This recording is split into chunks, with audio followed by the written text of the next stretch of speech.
Hello, book lovers. Welcome back to my channel. January went pretty well in terms of reading updates. I got so many books to cover last month, and I'm pretty happy about it. There's specifically one book that I did not get a chance to cover earlier, so I'll be taking that up first. And post that, we'll be moving to the fantastic February theme. It's the first half of the year 2023, and I've already found a Halloween recommendation for you guys. It's none other than The Grace of Wild Things by Heather Fawcett. Now, Grace wanted to be a witch all her lifetime, and when she finally gets a chance to become one, she does not let it go. She discovers a witch's cottage in the forest nearby, and then she approaches the witch and says that I want to be your apprentice and I want to learn all the spells and everything. The witch, however, is not that keen to let a stranger wander around into her house and her forest, and so she gives her an impossible task of completing all the spells in the Grimoire 1 before actually enrolling herself to be an actual apprentice. Now, the book is primarily focused around people in the teens age group category, but the world built up is so whimsical and magical that anyone and everyone would possibly love it. Also, the character contrast of the grumpy witch and the spirited Grace is just so tallying to each other that it's a relish to consume all the time. Now, moving ahead to our fantastic February work theme, we have covered quite a few book reads that I have to share with you guys. These are not many, obviously, because it's just been 1 week plus few days for me, and it has been a little hectic with other priorities going on around, so it's been a little slow if I talk specifically about reading. The first February read has been Carmela by J. Sheridan, which is considered to be the first cult classic of Gothic literature ever written into the existence. And it is also considered as the base for many amazing classic stories like Bram Stoker's Dracula and many other vampire stories that were written then after to be the soul and core inspiration for all those works. The story is about Laura and her family who were peacefully living in solitude, and then Caramella arrives at their door one day and she becomes the perfect companion for Laura, and they both jam in together like nothing else, as if they were destined to be together forever. But no sooner has Carmela arrived, Laura notices that there are a lot of incidents happening, especially with young girls who are dying after having certain kind of nightmares. And these need to be specifically aimed at the work of fanged creatures that are happening around them. The story is actually relayed in quite a small time frame where all these events are back and forth happening and investigations are carried out and people are understanding what's wrong, everything. The priest is coming, trying to understand, and all those things. And the narration of these all incidents is done as if someone is reading it out of a journal of a scientist. So it appears to us as if these were the recordings or events that actually happened in history, but there is obviously no essential proof around it. But it is appeared to be showcased in that way that these were the real incidents that were recorded, and in some way or the other, people had an understanding of the fanged creatures too.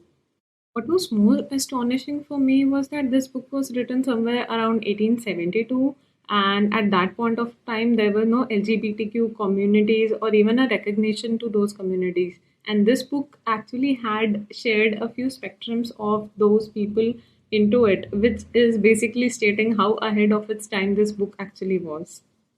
My next read for February was The Paris Notebook, which seemed to me like a books about books in a historical fiction genre set up in Europe in different timelines. The main protagonist in this book actually gets a job with the psychiatrist Dr. Victor, which is such a cliche name, but anyways, who actually divulges her to type all the notes and mental health records of one of his key patients, which is Adolf Hitler. And now that she is an accomplice in his work, she also feels obliged to bring the actual truth forward in front of the world and free them from his tyrant reign.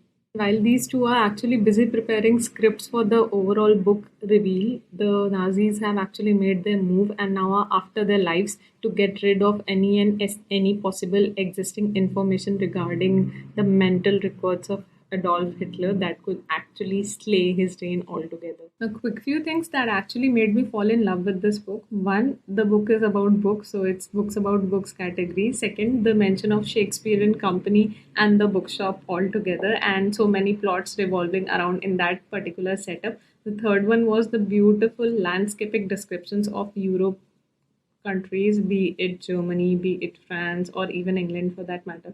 were exquisite. There's also a specific term that I actually learned in this book and had no idea any such thing ever existed. It's what bookwinist. It's actually referred to the booksellers who sell their books along the banks of the rivers, and these are mainly antiquarian books that are collected from different places and sold on there. And this particular space or this river is also referred as the only river which is flowing between two bookshelves, which is literally a imaginative thing to observe and write.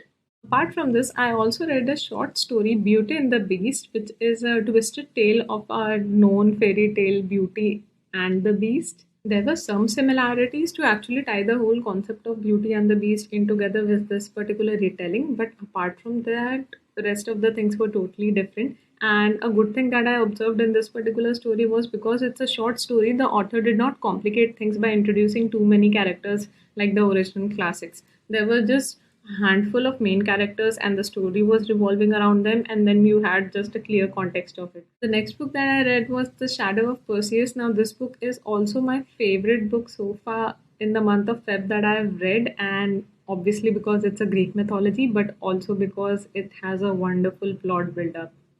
The story begins with Danae, who is banished from her kingdom and actually attempted to kill, but she ends up surviving because of Oracle's recent prophecy about her, which states that her unborn child, son specifically, would be the end of his father's reign. And that is how things take a turn. And as much as you try to prevent the future from happening, the actual destiny will always find its course, and things are meant to happen will always happen. The story actually plays with a lot of Greek mythological character names and keeping their actual traits intact. I would say, like Medusa is known for head snakes and everything, so those actions and the story baseline was still kept same, but what turned the major events and the plots took were quite different from the actual ones, so it was like a bliss to consume altogether.